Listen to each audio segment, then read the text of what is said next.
Imagina nascer dentro de uma organização onde matar não é crime. é uma missão. Você não escolhe isso aos 18 anos, você cresce dentro disso, aprende a empunhar uma lâmina antes de aprender a duvidar de uma ordem e quando finalmente mata pela primeira vez, Não sente que errou. sente que cumpriu seu destino. Nessa história, quem é o verdadeiro vilão? Quem empunhou a lâmina ou quem passou a vida ensinando que aquilo era certo? Hoje vamos falar do Tentáculo. E eu prometo que no fim você não vai achar que eles são heróis, mas talvez entenda pela primeira vez por que fazem o que fazem. O Tentáculo é uma organização ninja milenar ligada ao Japão, formada por assassinos e guerreiros místicos que servem a uma entidade sobrenatural chamada a Besta. Nos quadrinhos, eles são a sombra por trás de outra sombra. O clã que empurra o Demolidor e a Elektra para os seus momentos mais sombrios, que resgata guerreiros da morte para transformá-los em armas eternas. Mas reduzir o Tentáculo a vilões ninjas é simplificar demais, tá?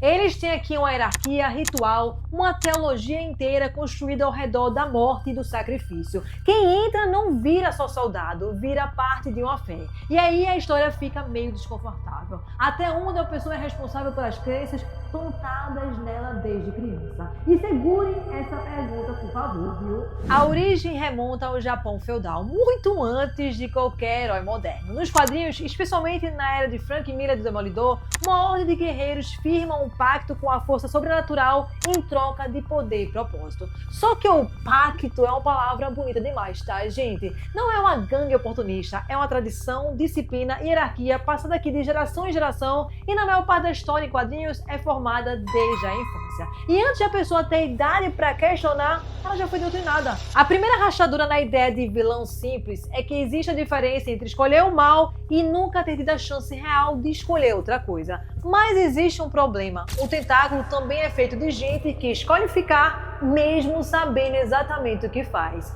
Mas vamos chegar lá, tá? No centro de tudo está a Besta, entidade demoníaca associada à morte e à ressurreição, a quem os anciãos do clã servem de intermediários. Em troca de servidão, ela oferece o que toda religião oferece aos seus fiéis: sentido, poder e algo além da morte. Aqui, isso é literal, tá? Membros mortos podem ser ressuscitados, presos entre a vida e a morte, ligados eternamente à causa. Não é sirva-nos e ganhe poder, é sirva-nos e nem a morte vai te libertar de nós. Então, eles escolheram servir a Besta ou foram ensinados desde o berço que esse era o único destino possível? Religião, poder e manipulação são a mesma engrenagem, minha gente. Então vamos defender o Tentáculo por uns instantes, não como heróis, tá? Mas como seres humanos complexos. A maioria nasce dentro de uma cultura, não é recrutamento, é criação. O condicionamento começa cedo, antes de qualquer capacidade real de questionamento. Eles acreditam genuinamente que serve a um propósito maior, fé e não cinismo.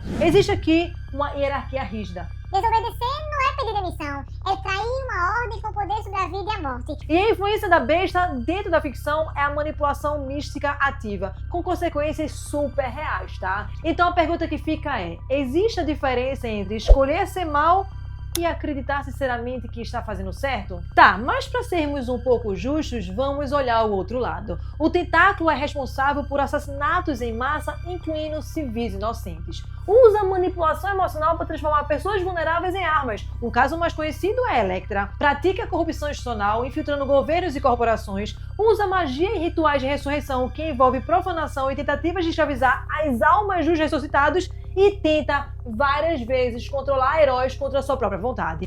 Isso aqui não é comportamento de vítima em defesa, tá? É comportamento de uma organização cujos líderes sabem exatamente o que fazem e escolhem continuar, minha gente. E só para vocês verem essa complexidade na prática: Demolidor, Elektra, Stick e a Casta, a ordem ninja rival que combate o Tentáculo há séculos. Stick, mentor do Matt Murdock, também treinou a Elektra Natus. Após ser expulsa do treinamento do Stick, a Elektra entra em um período de escuridão profunda. E é aí que o Tentáculo se aproxima dela. Não como quem recruta um soldado qualquer, mas como quem enxerga em uma pessoa fragilizada e talentosa a arma perfeita. Em diferentes histórias, a Elektra chega a ser morta e ressuscitada pelo clã, tornando-se aqui por um tempo uma de suas assassinas antes de romper e seguir o seu próprio destino. O Tentáculo não recruta vilões prontos. Ele identifica a dor e o talento e tenta transformar isso em um instrumento de sua filosofia. Predação disfarçada de propósito, minha gente. Então, se você nasce numa organização que ensina desde criança que matar é sagrado,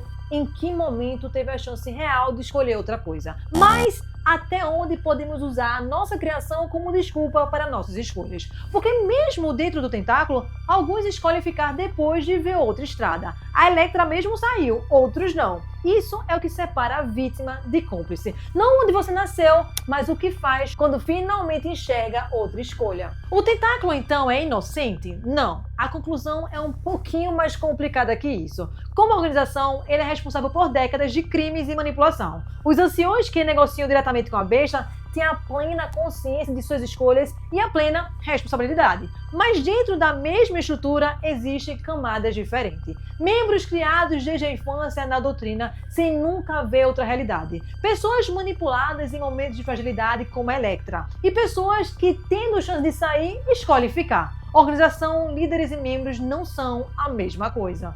E bem, talvez o mais assustador no tentáculo não seja que acreditam estar fazendo mal. É o contrário. Eles acreditam que estão fazendo certo e é por isso que nunca vão parar. Mas me contem aí, depois de conhecer toda essa história, vocês ainda acreditam que o tentáculo é apenas um grupo de vilões ou eles são vítimas de uma crença que existe há séculos? Deixem suas respostas nos comentários.